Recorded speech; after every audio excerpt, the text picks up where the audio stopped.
So, in the state of Pennsylvania, how does first-time driver training work? Are students required to go through some classroom instruction first prior to being in a vehicle with an actual instructor?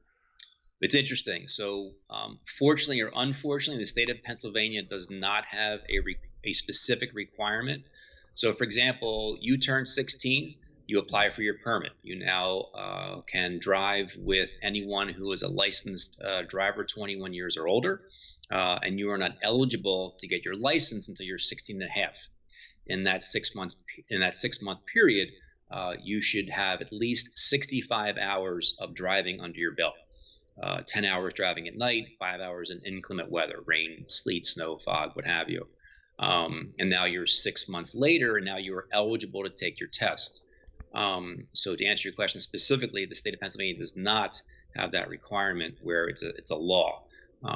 But I'm pretty tight on where my students are in regards to making sure they have that 65 hours. What I coach and what I teach is defensive driving.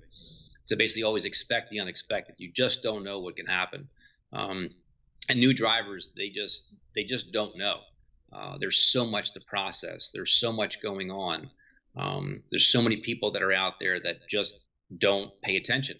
They're on their phones or they're drinking coffee or whatever they may do, and they're distracted. There's aggressive drivers that are out there.